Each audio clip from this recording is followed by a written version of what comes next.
सुदानमध्ये सध्या यादवी माजलेली दिसतेय. सुदानची मिलिटरी आणि पॅरामिलिटरी फोर्स या दोघांमधील संघर्षामध्ये 100हून अधिक नागरिकांचा हकनाक बळी गेलेला आहे आणि हजारो माणसं सुरक्षित आश्रयाच्या शोधामध्ये शेजारच्या देशांमध्ये प्रवेश करताना दिसत आहेत. 15 एप्रिल पासून सुरू झालेला हा संघर्ष येणाऱ्या काळामध्ये अजून वाढणार अशी सुद्धा साशंकता व्यक्त केली जाते. यामुळे सुदानमधील भारतीयांच्या सुरक्षिततेबाबत काही दिवसांपासून चिंता निर्माण झाली होती. आता या भारतीयांना सुदानमधून भारतात परत आणण्यासाठी भारत सरकारकडून ऑपरेशन कावेरी लॉन्च करण्यात आलेलं आहे, ज्यामुळे तिथे अडकलेल्या भारतीयांनी सध्या तरी सुटकेचा निश्वास सोडलेला असणार आहे. आज आपण सविस्तरमध्ये माहिती घेणार आहोत या ऑपरेशन कावेरीची. सुदानमध्ये नेमका काय संघर्ष सुरू आहे याच्याविषयी माहिती घेऊयात. यासोबतच यापूर्वी भारतीयांना अडकलेल्या देशांमधून सोडवण्यासाठी कोणकोणती ऑपरेशन्स राबवण्यात आली होती त्यांच्यावरती सुद्धा नजर टाकूयात. नमस्कार, मी अरुणराज जाधव बोल व्हिडिओवरती तुम्हा सर्वांचं अगदी मनापासून स्वागत करतो. सुदानमध्ये जवळपास 3000 भारतीय अडकलेत आणि यांना तेथून सुरक्षितपणे भारतात आणण्यासाठी हे ऑपरेशन कावेरी राबवण्यात येते. आज इंडियन एअरफोर्सचं विमान 135 भारतीयांची थर्ड बॅच घेऊन जेद्दाला पोहोचलेलं आहे. भारताचे परराष्ट्र राज्यमंत्री व्ही मुरलीधरन यांनी दिलेल्या माहितीनुसार जेद्दामध्ये हे कॅम्पमध्ये राहतील आणि तिथून पुढे मग त्यांना भारतामध्ये आणलं जाणार आहे. म्हणजे सर्वच्या सर्व जे सुदानमधून बाहेर काढले जातील त्यांना पहिल्यांदा जेद्दामधल्या कॅम्पमध्ये आणलं जाणार आणि तिथून मग भारतामध्ये आणलं जाणार आहे. या अगोदर मंगळवारी भारतीय नौदलाचे जहाज INS सुमेध याद्वारे 278 भारतीयांना जेद्दाला हलवण्यात आलं होतं. इतकी सिच्युएशन गंभीर का झालेली आहे सुदानमध्ये यामागची कारणं आज आपण जाणून घेणार आहे. सगळा खेळ सत्तेचा आहे. म्हणजे घरोघरी मातीच्या चुली जसं आपण म्हणतो अगदी त्याच पद्धतीनं फक्त या ठिकाणी संघर्ष हा मिलिटरी मधील दोन गटात आहे. एक आहे ऍक्च्युअल मिलिटरी आणि दुसरी आहे पॅरामिलिटरी फोर्स. आर्मी लॉयल आहे जनरल अब्देल फतेह अल बुरहान याला, जो सुदानचा डी फॅक्टो लीडर आहे, आणि पॅरामिलिटरी फोर्स फॉलो करते जनरल मोहम्मद हमदान दोगला यांना. म्हणजे त्यांना हमेती असं सुद्धा म्हणलं जातं. एक आहेत ते आहेत ऍक्च्युअल मिलिटरीचे हेड आणि दुसरे जे आहेत ते पॅरामिलिटरीचे हेड. 2019 मध्ये सुदानचा हुकुमशाह बाशीर याला पदावरून हटवण्यात आलेला आहे आणि या बाशीर यानेच या सर्व फोर्सेसची रचना अशी केली होती की यांच्यामध्ये कॉन्फ्लिक्ट निर्माण होईल. मग आता हुकुमशाह गेल्यानंतर सुदानमध्ये लोकशाही सरकार येईल अशी अपेक्षा होती, पण या संघर्षामुळे ही अपेक्षा धुळीस मिळालेली दिसून येते.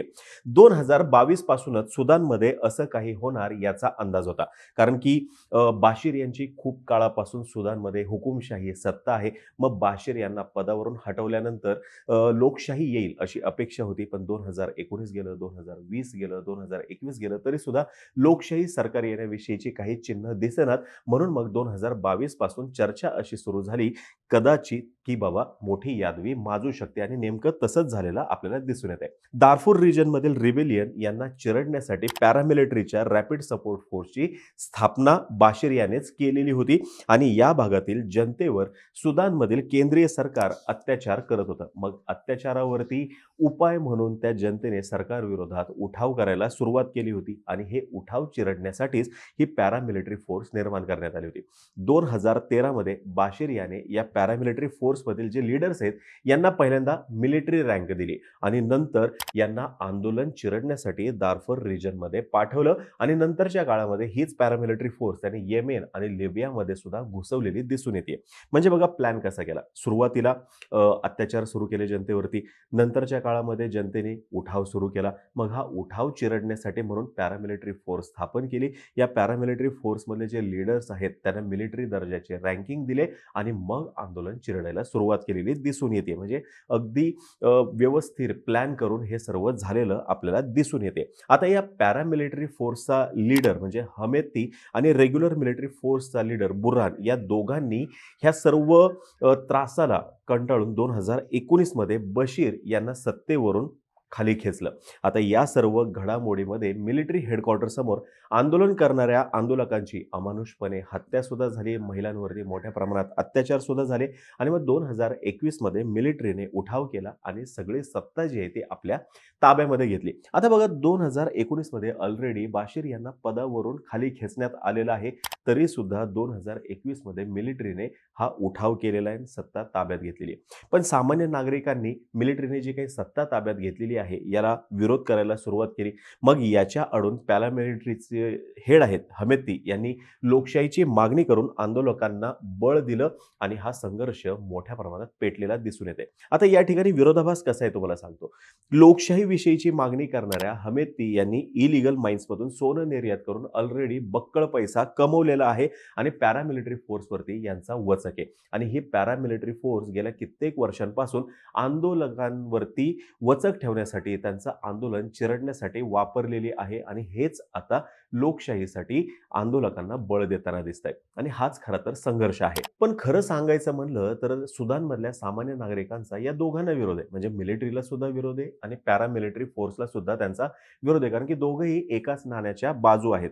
कारण आणि दोघंही तितकेच निर्दयी आहेत, दोघंही तितकेच क्रूर आहेत. तसंच 2003 पासून सत्ता यांच्याच ताब्यात आहे. त्याच्यामुळे कंपेअर करणं सुद्धा चुकीचं आहे. कोण जास्त निर्दयी आहे किंवा कोण जास्त क्रूर आहे, दोघंही समानच आहेत.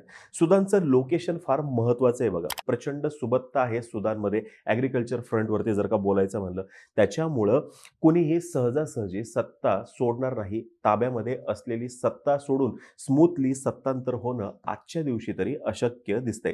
सुदानमुळं बाजूचे जे देश आहेत, इथिओपिया घ्या, चाड घ्या किंवा दक्षिण सुदान घ्या, या ठिकाणी सुद्धा अस्थिर वातावरण निर्माण झालेलं आहे. मोठ्या प्रमाणामध्ये आश्रय घेण्यासाठी सुदानमधून नागरिक या देशांमध्ये प्रवेश करताना दिसत आहेत आणि परिस्थिती स्फोटक होत चाललेली दिसते.